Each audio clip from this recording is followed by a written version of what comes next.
नमस्कार दोस्तों, स्वागत है आपका फिर से एक और नई और इंटरेस्टिंग वीडियो के साथ स्टडी टीच पॉइंट के ऑनलाइन प्लेटफॉर्म पर। कक्षा जो 9वीं थी उसका साइंस का पेपर था, आज वो हो चुका है कंप्लीट। तो उसकी कंप्लीट अपन आंसर की लेके आ गए हैं और उस आंसर की के अंदर मैं आपको बताऊंगा कि आपके कौन से क्वेश्चन सही है और कौन से आपके क्वेश्चन गलत। तो सारे क्वेश्चन को एक साथ देखते हैं। सबसे पहले आपके एमसीक्यू क्वेश्चन है, मैं फटाफट से आपके आंसर बताऊंगा, बिल्कुल सटीक और सही उत्तर। ठीक है, तो पहला आंसर था बर्फ़ का गलनांक जो है होगा। तो इसमें अगर आपने सी ऑप्शन किया है 273.15 के, तो ये आपका सही होगा। फिर क्वेश्चन नंबर 2 है बल के लिए सही कथन होगा। तो बल है ना, उसके लिए एक सही कथन पूछा है, तो उसमें आप कर सकते हो ऑप्शन नंबर 3, F बराबर M मल्टीप्लाई A। उसके बाद क्वेश्चन नंबर आपसे 3 पुटअप हुआ है कि अधातु तत्व की पहचान करो। जो अधातु है उसके तत्व की पहचान करनी है, तो यहाँ पर B option is the right हो जाएगा, हाइड्रोजन। उसके बाद क्वेश्चन नंबर 4 है निम्नलिखित में से कौन सा टिंडल प्रभाव को प्रदर्शित करेगा। तो यहाँ पर जो टिंडल प्रभाव को जो प्रदर्शित करता है, इसके लिए स्टार्च विलियन यहाँ पर बिल्कुल राइट आंसर हो जाएगा। एंड क्वेश्चन नंबर 5 फटाफट से मैं आपको बता देता हूँ, पोटेशियम तत्व का प्रतीक, बिल्कुल इजी। पिछली वीडियो से ये बहुत ज़्यादा क्वेश्चन, यहाँ पर आपको 2-3 क्वेश्चन तो देखने को मिल जाएंगे। तो यहाँ पर के है और यहाँ पर नेक्स्ट जो क्वेश्चन है जो मैंने बताया था वही आए थे लास्ट वीडियो के अंदर। मैंने एक पेपर डाला था बस साइंस का लास्ट ईयर का, उससे ही क्वेश्चन पुटअप हुए थे। अब देखो क्वेश्चन नंबर जो 6 है, निम्नलिखित में से द्विपरमाणु अणु है। तो नाइट्रोजन इसका बिल्कुल बिल्कुल राइट आंसर हो जाएगा। उसके बाद आपसे क्वेश्चन नंबर 7 है Cl- आयन यानी क्लोराइड नेगेटिव आयन की संयोजकता इलेक्ट्रॉन की संख्या कितनी होती है। तो यहाँ पर हो जाएगा 8 इसका राइट आंसर। उसके बाद कैंसर के उपचार के किस तत्व का समस्थानिक उपयोग होता है। देखो उसके उपचार के लिए यहाँ पर कोबाल्ट का प्रयोग किया जाता है। उसके बाद जीव की मूलभूत संरचना इकाई किसे कहते हैं। देखो जीव की जो मूलभूत संरचना इकाई है वो उसकी कोशिका ही होती है। ठीक है, क्या होती है, कोशिका होती है।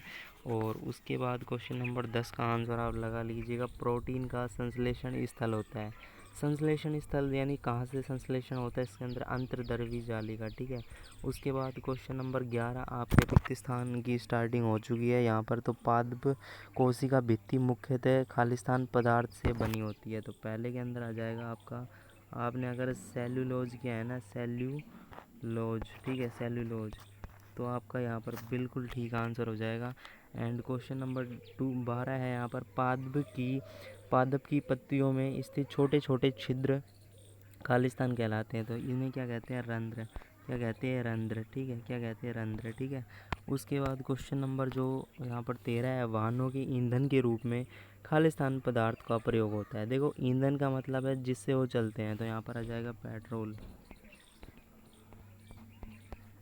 पेट्रोल या डीजल भी आप कर सकते हो, इसका राइट आंसर हो जाएगा। एंड क्वेश्चन नंबर 14 है, न्यूरॉन के लंबे प्रवर्ध को कहा जाता है। देखो न्यूरॉन के जो लंबे प्रवर्ध है उसको एक्सॉन कहा जाता है। क्या कहा जाता है, एक्सॉन।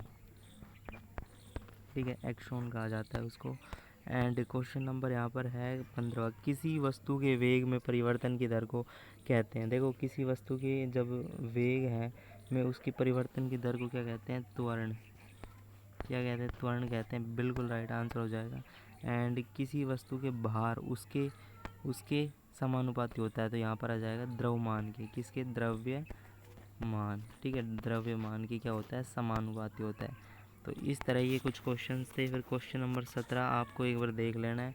क्वेश्चन नंबर 17 में पूछा गया है, जल के H2 व O2 के द्रव्यमानों को सदैव सदैव होता है। तो यहाँ पर इसका जो राइट आंसर वो हो जाएगा 1:8। ठीक है, उसके बाद क्वेश्चन नंबर जो 18 है, लास्ट जो रिक्त स्थान है, पदार्थ के कण एक दूसरे को करते हैं, क्या करते हैं, आपस में क्या करते हैं, आकर्षित करते हैं। तो इसका आंसर हो जाएगा आकर्षित।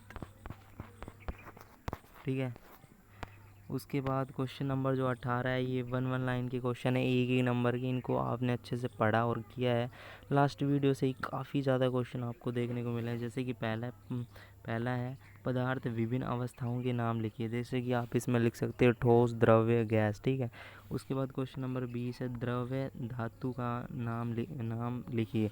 तो देखो द्रव्य धातु कौन सी हो सकती है, एक पारा है ना, जिस ग्रेनाइट, ये द्रव्य धातु है पारा। जो कि कमरे के ताप पर भी पिघल जाती है। तो इसी तरह से पूरा पेपर था आपका, बहुत ज़्यादा ईजी।